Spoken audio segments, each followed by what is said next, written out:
Waalaikumsalam warahmatullahi wabarakatuh.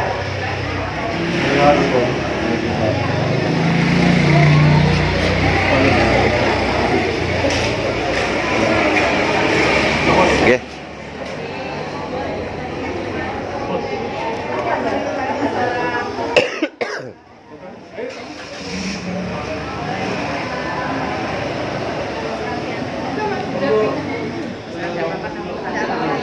Assalamualaikum warahmatullahi wabarakatuh.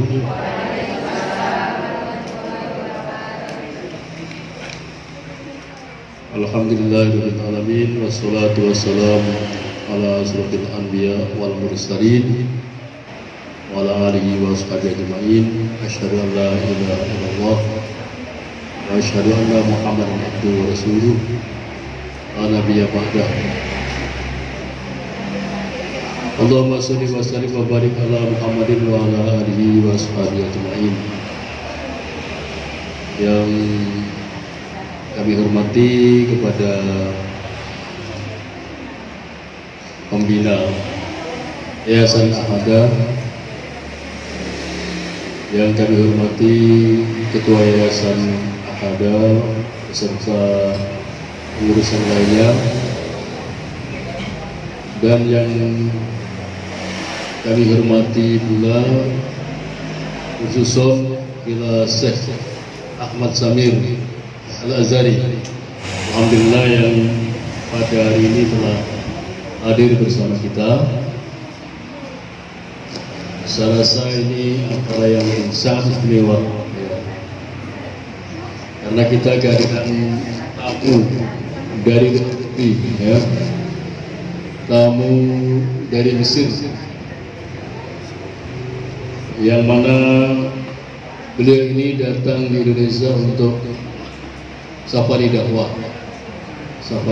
di Indonesia, dan alhamdulillah beliau juga sempat hadir bersama kita di Tumbang.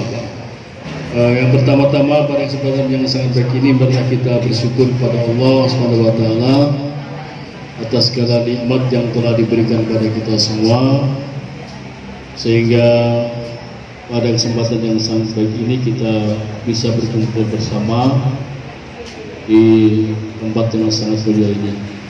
Salawat dan salam semoga tetap pada Nabi kita, Nabi Muhammad SAW, yang telah membimbing dan mengarahkan kita ke jalan yang lurus, jalan yang diridhoi oleh Allah Subhanahu wa taala. Itu paparan dari Syekh kita yang nanti akan kita dengarkan. Acara ini kita mulai, marilah kita buka dengan bacaan basmalah. Bismillahirrahmanirrahim. Beliau adalah Syekh Ahmad Samir Al-Azhari. Beliau lahir di keluarga yang mencintai ilmu dan juga ulama. Jadi beliau ini mulai menghafalkan Al-Quran sejak usia 4 tahun dan dibimbing oleh ibunya langsung. Kemudian beliau menyelesaikan hafalan di usia 10 tahun. Hafal Al-Quran 30 juz. Dan di usia 11 tahun beliau itu sudah mulai mencari ilmu qiraat, mulai mencari sanad, mulai mencari ilmu atau ijazah dari guru-guru yang memiliki kompetensi seperti itu. Akan tetapi ternyata perjalanan proses beliau dalam menuntut ilmu itu tidak mulus. Jadi ketika beliau pertama kali sekolah, setelah hafal 30 juz dan memiliki hafalan yang kuat, lalu beliau membaca Al-Quran khataman yang pertama kali dengan guru beliau, itu tidak langsung dikasih ijazah. Walaupun bacaannya sudah bagus, walaupun hafalannya sudah kuat, kemudian beliau disuruh sekolah lagi kalau mau dapat ijazah. Ternyata di sekolah yang kedua juga belum dikasih lagi. Kenapa? Ternyata ketika di sekolah yang kedua itu Syekh beliau namanya Syekh Hamdi itu ngetes, ini makna kata ini di dalam Al-Quran artinya apa? Ternyata kalau nggak tahu jawabannya masih belum boleh. Dan begitu seterusnya, banyak tes bukan hanya sekedar hafalan dan juga bacaan, tapi juga pemahaman terhadap Al-Quran. Barulah kemudian di halaman yang ketiga, setelah beliau memperkuat hafalan, memperbaiki bacaan, dan memperbaiki pemahaman beliau terhadap Al-Quran, mengetahui makna-maknanya, asbabun nuzulnya, kalau di dalam i'rab ini posisinya sebagai apa, di usia beliau masih belasan tahun, barulah di halaman yang ketiga beliau mendapatkan ijazah atau mewarisi sanad dari beliau Syekh Hamidi Hafizahullah Ta'ala. Dari kisah ini sebenarnya ada banyak sekali dan panjang ya kisah beliau, sampai beliau kemudian mengajar dan memiliki banyak murid. Di antara murid-muridnya adalah Ustaz Inas yang kemudian mengajar di pesantren Ahada ini. Dari awal perjalanan beliau dalam menuntut ilmu ini, ada pelajaran yang penting bagi para pengajar, bagi para santri dan juga orang tuanya. Yang pertama, bagi para pengajar, jangan bermudah-mudahan dalam memberikan ijazah kepada santri-santrinya, kepada murid-muridnya, karena ilmu itu adalah amanah. Bagaimana kita bisa memberikan ijazah atau pengakuan bahwa si santri ini sudah layak untuk membaca atau memiliki sanad, padahal misalnya bacaannya masih kurang baik. Rencananya perlu memiliki ketelitian dalam menyimak, dalam mendengarkan bacaan para, dan sebagai ilmu yang paling indah dan susunan kata yang paling menarik, وأبلغها في الخطاب, dan ucapan yang paling mengena terhadap hati-hati kita. قرآنا عربيا غير ذي عوج فيه ولا ارتياب, Quran yang berbahasa Arab yang penuh kebenaran dan tidak ada keraguan di dalamnya. وأشهد أن لا إله إلا الله وحده لا شريك له رب الأرباب, Dan aku bersaksi bahwa tidak ada Tuhan selain Allah, Tuhan dari para pemimpin dan para penguasa, الذي عنت بقيوميته الوجوه وخضعت لعظمته الرقاب, yang mana seluruh wajah dan juga makhluk itu tunduk kepada Zat-Nya yang Maha Mulia. وأشهد أن سيدنا محمدا عبد الله ورسوله المبعوث من أكرم الشعب وأشرف الشعب. Dan aku juga bersaksi bahwa tiada Tuhan, bahwasanya Nabi Muhammad adalah Rasulullah yang diutus dari bangsa yang paling mulia dan dari kabilah yang paling mulia. صلى الله عليه وعلى آله وصحابته الأطهار الأنجاب. Selawat kepada beliau dan juga kepada ahli keluarganya yang bersih dan suci, وعلى كل من سار على نهجه واستنى بسنته إلى يوم المآب وبعد. dan kepada segenap pengikutnya hingga hari kiamat. انتظرت طويلا أن آتي إلى أحد. Beliau sudah menunggu sejak lama untuk bisa datang ke Ahada ini. الحمد لله رب العالمين.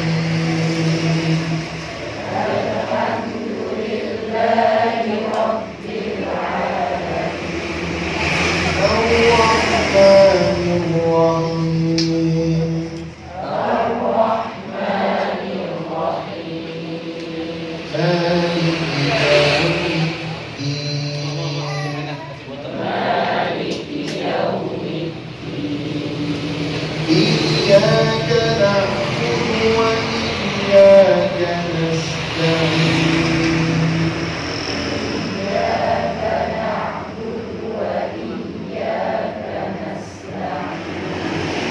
اهدنا الصراط المستقيم.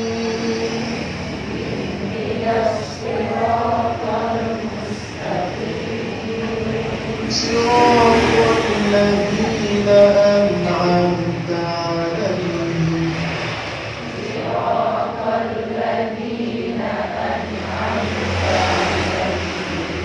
غير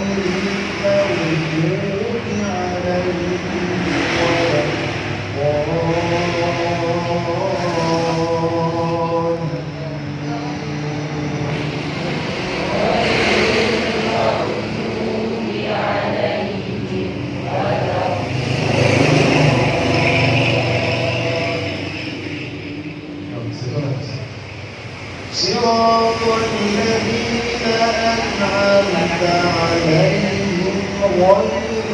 المغضوب عليهم ولا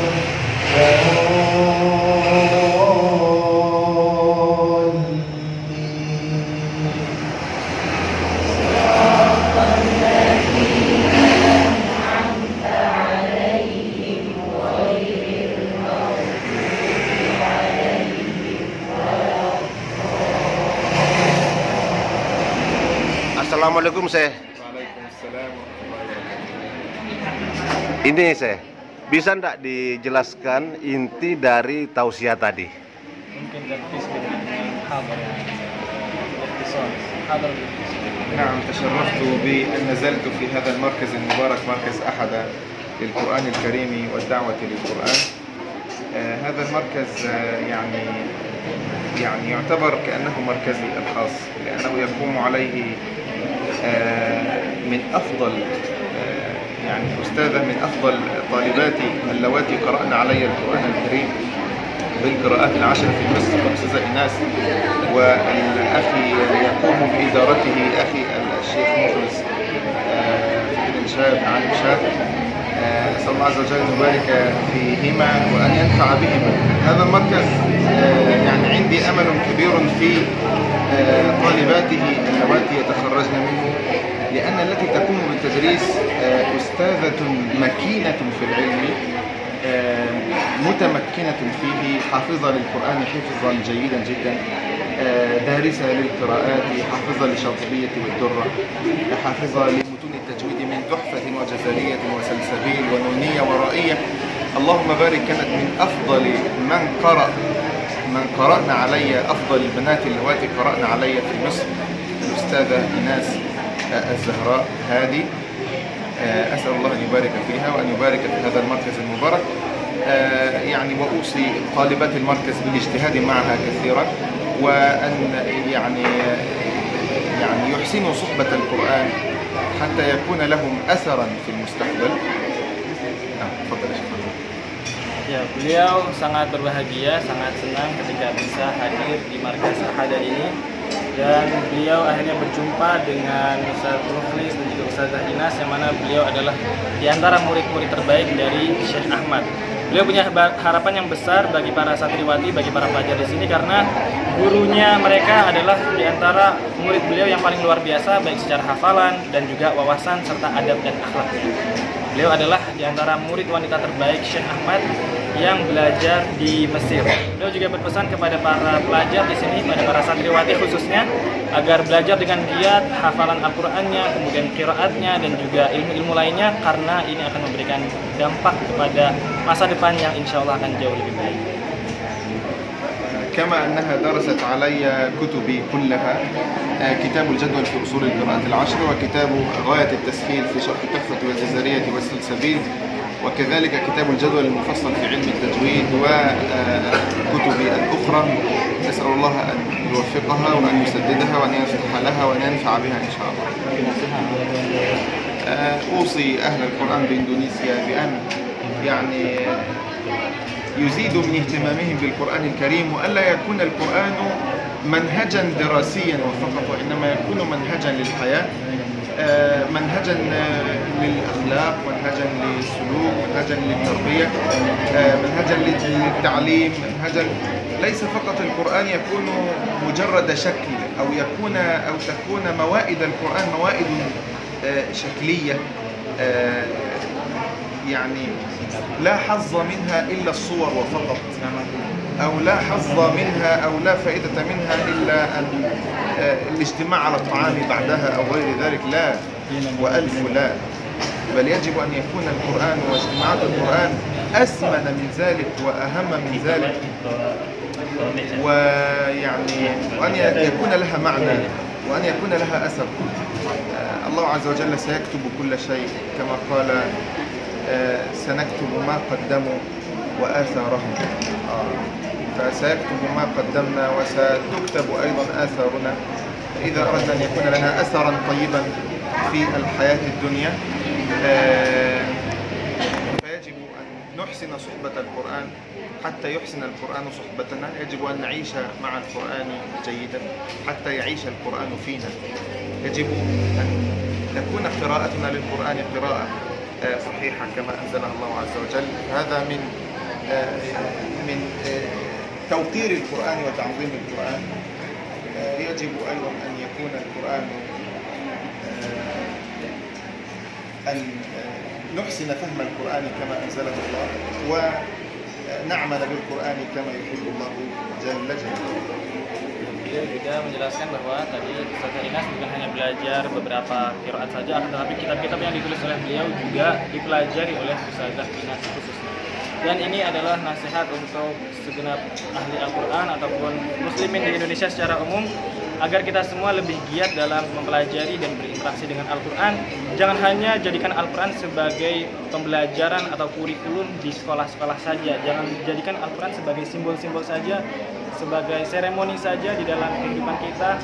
Akan tetapi Al-Quran itu lebih penting dan lebih berharga dari itu semua. Jadikanlah Al-Quran sebagai pedoman kehidupan kita. Kita perlu lebih banyak untuk memperbaiki bacaan Al-Quran kita.